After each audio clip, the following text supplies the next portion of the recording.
slēpās, jā. Tagad mēs gribētu veltīt visu savu uzmanību Dieva vārdam, un es gribu nodot tev vārdu, ko nosaukums ir Saudzīgais Dievs. Es domāju, ka šī Dieva, Dieva rakstura šķautne tev ir pazīstama. Ja tu varbūt tā neesi nekad tā nosaucis, ka Dievs ir saudzīgs, tad tu esi to baudījis, ka viņš ir saudzīgs. Kurš ir baudījis, ka Dievs ir saudzīgs pret tevi? Jā, un es gribētu, ka šo Dieva šķautni mēs šodien papētītu dziļāk. Un atvērsim Mateja evaņģelī 13. nodaļu. Šeit ir Jēzus stāstīta līdzība, kurā tas atklājas. 24. pants. Vēl citu līdzību viņš tiem sacīja. Debesu valstība ir līdzīga cilvēkam, kas labu sēklu sēja savā tīrumā. Bet ļaudīm guļot nāca viņa ienaidnieks un iesēja nezāli kviešu starpā un aizgāja. Kad labība auga un metās vārpas, tad parādījās arī nezāle. Tad nama tēva kalpi pie tā piegājuši sacīja: kungs, vai tu neesi labu sēklu sējis savā tīrumā? No kurienes tad radusies nezāle? Tad viņš tiem sacīja: to ienaidnieks darīs. Tad kalpi tam sacīja: vai gribi, lai mēs ejam to izravēt? Bet viņš sacīja: nē, ka jūs nezāli ravēdami neizplūcat reizē arī kviešus, lai aug abi kopā līdz pļaujamam laikam.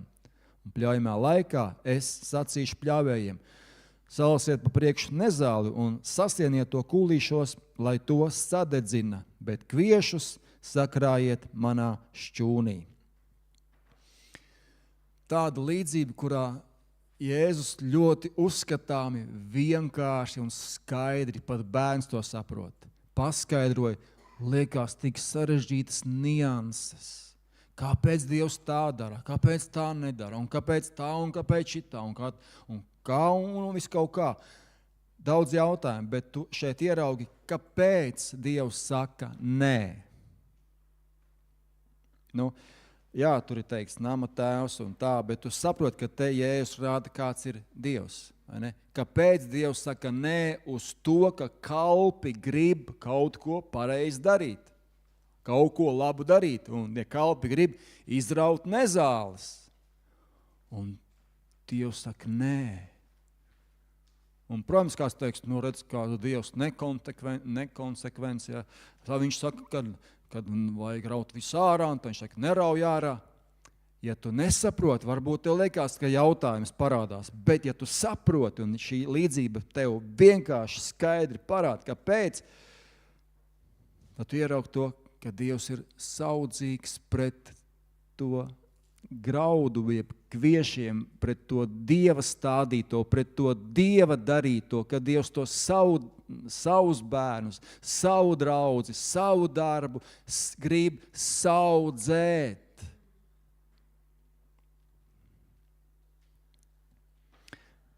Tu droši vien, kad esi ar to saskāries, kad ārstam ir liela problēma, kā lai izārstē slimu cilvēku, viņu nenogalinot, vai ne? Varētu tā vienkārši, kur tev sāp? Tur visu nogriežam, bet tā bija galva, ārprāts galva, ja nevarēja griezt pareizi. Vai mēs sakām, kara medicīna, ja tad kājā iešaut, tad kāju nost, tad tur roku nost, tad visu grožam nost.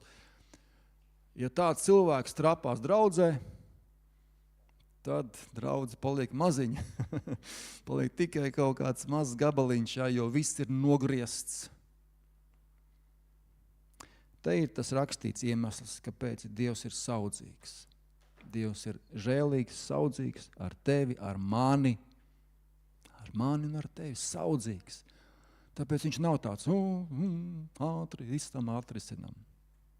Vai tev patīk tāds Dievs? Jā. Tad, kad pret tevīm tas ir tev patīk, Dievs mani saprot, jā, es jau vēl nesaprotu visu, es jau vēl kaut ko nemāku, ja es jau vēl tikai mācos, bet pret citiem mēs esam ļoti kādreiz prasīgi, viņam jāsaprot tagad un šodien, un pieņem tagad, un izdara šodien. Un viņš saka, es nevaru. Kā tu nevari? Tev taču jābūt gatavam. Un tad Dievs saka, nē, pagaidi, nomierinies. Esi saudzīgs tāpat, kā es pret tevi esmu saudzīgs. Un šī te rakstvieta ļoti, man liekas, paskaidro. Nav neko pielikt, neko atņemt. Tad ieraug vēl vienu lietu. Izrādās, ka tā nezāle un tas grauds, jeb tā labība, viņi ir tik tuvu viens pie otra.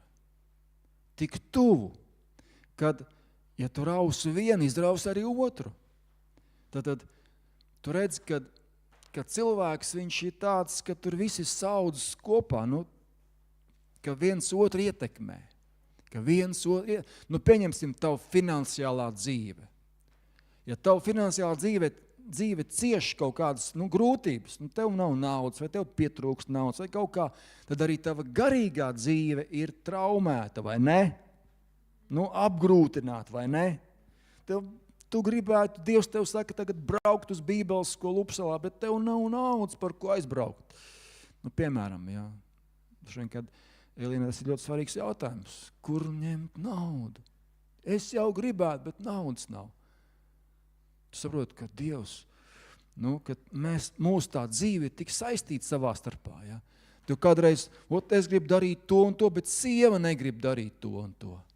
Vai atkal vēl kaut kādi tuvi mums iemesli, ka mums jāpārdomā. Tu saproti, ka, ja runājam par laulību, Dievs saka, lai mēs esam vienprātībā, visi sieva vienprātībā, bet vīrs grib darīt, sieva negrib, vai otrādi. Dievs saka, panākat vienprātību. Kā lai panāk vienprātību, ja viens grib un otrs negrib? Te ir tā saudzīgā Dieva roka, kura pie tā strādā, ka viņš nevis vienkārši grib rezultātu, viņš grib to savu rezultātu. Viņš grib to pilnību atnest. Un tāpēc kādreiz tas nav tik vienkārši. Mēs ar sievu to ļoti labi pazīstam. Kas nesaiet raksturiem, tad šķiramies. Ja. Kas nevaram izlemt, kā darīt, tad, jā. Tā jau var vienkārši, vai ne? Tā var mainīt dzīves draugus vien pēc otra, vai ne?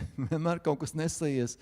Bet tev vajag pacietību, tev vajag runāt, tev vajag skaidrot, tev vajag pieņemt, tev vajag piedot, tev vajag pielāgoties, tev vajag saprasties un tā tālāk un tā. Un tad veidojās kaut kas dievišķs, kaut kas skaists, kas mums patīk un kas Dievam patīk. Halleluja! Nākamais stāsts, es gribētu vēl vienu stāstu par no 1. Mūzes kopā tev lasīt. 18. nodaļa. Ir vēl viens stāsts par to pašu. Un no 24. panta. 1. Mūzes 18:24. Šeit ir stāsts par Abrahāmu un Dievu. Dievs iet sodīt Sodomu un Gomoru. Abrahāms zina, ka Sodomā un Gomorā, viņas pievārtē, turpat blakām, dzīvo viņa brāļa dēls Lats ar savu ģimeni. Ja tas brāļa dēls Lats tur nebūtu, viņam varbūt būtu vienalga. Jā, sodi to Sodomu, Gomoru, lai viņi dabū, lai būsiet. Bet tur tas Lats ir iekšā, un tas ir viņa radinieks, un viņš mīl to Latu. Un viss mainās. Un šī saruna, Abrahams cenšas pierunāt Dievu, lai Dievs nesod Sodomu un Gomoru. Mēs sakām, wow, kāds drosmīgs vīrs. Un tad mēs caur šo sarunu uzzinām par to, kāds ir Dievs. Mēs iepazīstam, kāds ir Dievs, kad Dievs iet sodīt Sodomu un Gomoru, kāds viņš ir savā sirdī. Caur šo sarunu mēs to iepazīstam. Un te mēs lasām to fragmentu. Varbūt atrastos 50 taisnie šī pilsētā. Vai tu tiešām iznīcinās tos un nesaudzētu šo vietu to 50 taisno dēļ, kas ir viņu vidū? Tātad, tur varētu būt 1000 cilvēki, kas dzīvo tajā laikā. Tie nebija ne 100, ne 200, tur bija varbūt 1000, 5000, varbūt 10 000 cilvēki. Un tad Ābrahāms saka Dievam, bet ja tu iznīcinās to pilsētu, tad iznīks arī tie taisnie un arī netaisnie. Abi kopā aizies bojā. Un viņš saka, tā taču nav pareizi. Un ko Dievs viņam saka? 26. Jā. Un tas kungs sacīja, ja es Sodomas pilsētā atradīšu 50 taisnus, es saudzēšu visu šo vietu viņu dēļ. Patiesībā tas ir ļoti mazs procents, 50, ja tur ir kaut kādi, piemēram, 50 000. Tur pat nav procents, tur ir kaut kāds 0,0 procentiņš. Tik saudzīgs ir Dievs. Tik saudzīgs ir Dievs. Nav tā kā, puse taisni, puse netaisni, tad es saudzēšu, bet tur ir tikai tik mazs procents, un Dievs saka, esmu gatavs saudzēt. Esmu gatavs saudzēt, ja tur būs kaut tik niecīga daļa taisnu cilvēku. Un tad Ābrahāms paga, bet Lats, viņa sieva, tur jau vai dieniņa. Bet ja būs 45, Dievs saka, arī ja būs 45, saudzēšu. Bet ja būs 40, un tad 30, un tad 20, un tad jau bejās, viņš saka, ja būs tikai 10, Dievs saka, ja tur būs 10 taisnie, es saudzēšu visu to bezdīvīgo pilsētu. Iedomājies, es viņu saudzēšu to 10 taisno dēļ, cik saudzīgs ir Dievs. Cik viņš ir saudzīgs. Tā kā šis stāsts nav par Dievu dusmām, bet par cilvēku totālo bezdievību un cik maz tur ir kaut kas, ka tur nekā nav. Un mēs zinām, kā tas stāsts beidzās, kad Dievs izveda Latu, viņa sievu un viņa 2 meitas no šīs pilsētas. 4 cilvēki aizgāja. Un tad viņš sodīja, pat tie 4 tika izglābti, un viņa Lata sieva, jā, to mēs diemžēl neizdevās. Viņa bija pārāk iemīlējuši šo pilsētu. Nevarēja atstāt, bet 3 izglābās. Lāts ar viņu abām meitām izglābās. Cik saudzīgs ir Dievs. Tu ieraugi šeit tos mērogus. Dieva dusmas un Dieva žēlastība. Mērogi ir milzīgi atšķirīgi. Dievs ir daudz reižu saudzīgāks. Daudz. Tas ir tik daudz pārāks, ka Dievs ir žēlsirdīgs, žēlīgs, žēlotājs, apžēlotājs. Tas ir nospiedošā vairākumā. Viņš ir gatavs žēlot, gaidīt. Tādi mērogi šeit parādās. Otra lieta ir raksturiet no 1. Korintiešiem 13. nodaļas, kur ir pieminēta mīlestība. Un mēs zinām, ka Dievs ir mīlestība. Dievs nav sodītājs, Dievs ir mīlestība.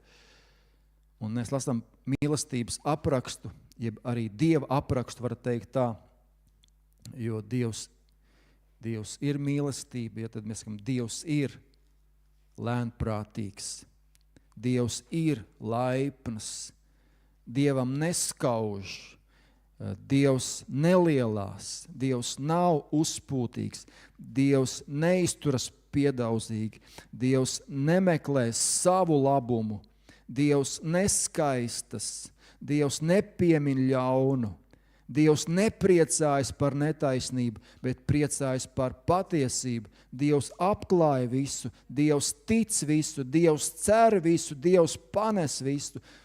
Dievs nekad nebeidzas. Tas ir Dieva būtības tāda pamatšķautne. Tajā pat laikā taisns tiesnesis, kas tiesā, bet gaida, bet dod žēlastības laiku atgriezties. Tad mēs lasām tādu rakstu vietu, kura ir attiecināti jau uz jauno derību. Tas ir Apostoļu darbu grāmata 20. nodaļa, 29. pāns. Te ir pieminēts tāds Pāvila teikums draudzei, kurā viņš atrodas, Efezā, ja nemaldos, un viņš saka tā.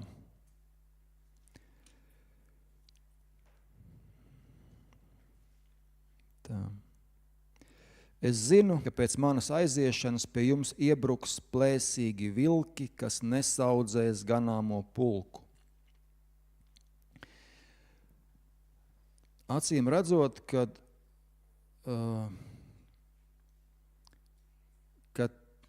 gan tā saudzēšana, gan tā nesaudzēšana, viņa izpaužās arī caur cilvēkiem. Te ir pieminēti cilvēki pie jums. Te nav runas par dzīvniekiem, tu saproti, vai ne? Te nav runa par reāliem vilkiem, te ir runa par cilvēkiem. Un par ganāmo pulku. Tas ganāmais pulks, tie esam mēs, es un tu. Un Pāvils ir norūpējies par to, ka kamēr Pāvils ir klātesošs, viņš ar savu autoritāti, ar savu gudrību, ar savu tādu svaidījumu un Dieva dāvanām, viņš būtībā dara vienu lietu. Viņš saudzē Dieva ganāmo pulku. Bet tad viņš saka, bet kad es aiziešu, tad atnāks kāds cits vai citi, un viņi nesaudzēs. Tad viņiem ganāmais pulks vairs nebūs tas, ko viņiem interesēs kaut kādas doktrīnas, kaut kādas lietas, kas tagad ir jādara un pareizi jādara, un ganāmais pulks paliks otrajā vietā. Es atvainojos skolotājiem, bet skolotāji ir ļoti laba profesija, bet diemžēl ir tādi stāsti par to, ka,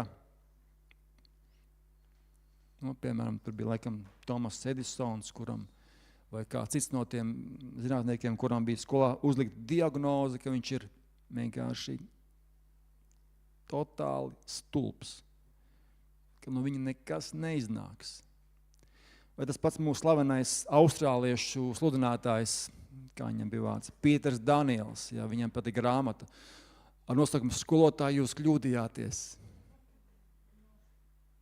Jo skolotāji bija teicis, tu esi, Pīter, tu esi dunduks.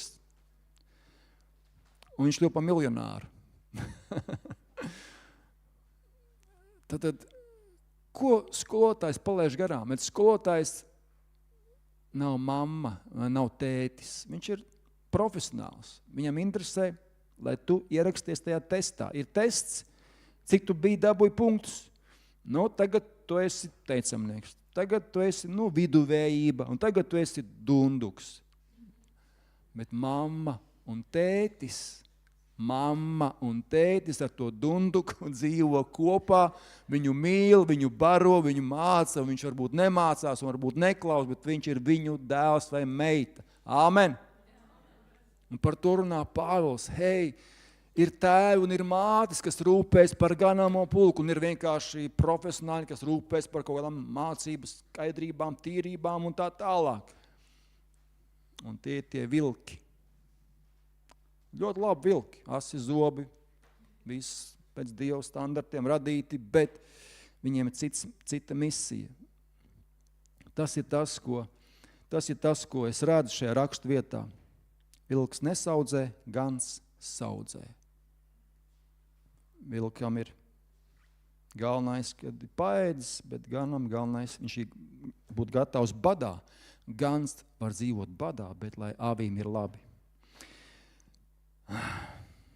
Dievs palīdz man. Es atceros to momentu, kādu arī es piedzīvoju, varbūt to arī es piedzīvoju līdzīgi, kad es jau te teicu, ja, kad mums tie profesionāls ārsts teica, kad mums vajadzētu to pašu stāstu par Annu, ja es laik atceros, Anna te sēž, jā. Ka mums kā vecākiem bija jāizvēlās, vai iet uz tīrīšanu, vai saglabāt to bērniņu. Kur tik ļauns ārsts? Kur tāds fašists vai kaut kāds slepkaunieks? Nē, profesionālis, kas saprot, ja sievietes ķermenī ir asiņošanā, tad taču tur kaut kas ir jāgriež nost. Ja tas ir bērns, tad griežam nost bērnu, lai izglābtu sievietes dzīvību vai veselību, vai ne?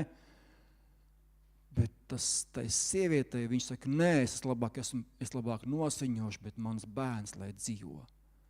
Līdzīgi kā Salmans bija tās divas mātes un bija tas viens bērniņš, un kurai bērniņš pieder, tad Salmans saka, tad griežam uz pusēm to bērnu.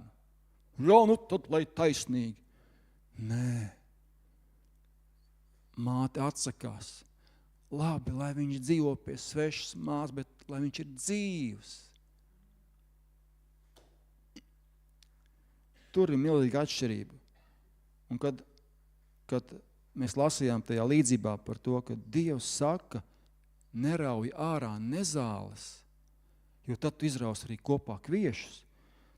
Likās, ka pretruna, bet sirdī, garā, tu saproti, nav pretruns. Tas ir tas Dievs. Viņš ir tāds, viņš ir saudzīgs pret tevi, pret mani. Un man nav tiesības būt savādākam pret citiem. Man arī jābūt saudzīgam. Vai tu esi saudzīgs māte, tēvs, brālis, māsa, vai tu esi saudzīgs pret citiem? Jā, roku mēš visiem rokas gaisā. Es esmu saudzīgs. Jo esmu Dieva bērns. Man ir Dieva sirds. Un jā, mans profesionālisms man kādreiz traucē. Es arī liekas, tā nevar, jādara šitā. Bet tad es atkal atceros, bet es taču esmu ar Dieva garu, ar Dieva tēva gars manī ir. Vai mātes gars var teikt tāpat, manī ir. Un jā, ir pelnījis sodu, bet es mīlu to cilvēku, vai to brāli, vai to māsu, vai es mīlu to jaunieti, kurš varbūt ir neaudzināts, bet es viņam došu žēlastību. Jā, viņš nav pelnījis, bet es viņam došu žēlastību. Tas ir tas, ko mēs lasam no Dieva vārda, ka Dievs ir saudzīgs Dievs. Malahijas 3.17 atvērsim. Malahija 3.17. Un te ir pravieša Malahijas teiktie vārdi. Tanī dienā, saka tas kungs Cebots, ko es izraudzīšu. Viņiem būs būt manam īpašumam. Runa ir par mums ar tevi. Un es viņus saudzēšu, kā vīrs saudzē savu dēlu, kas viņam kalpo.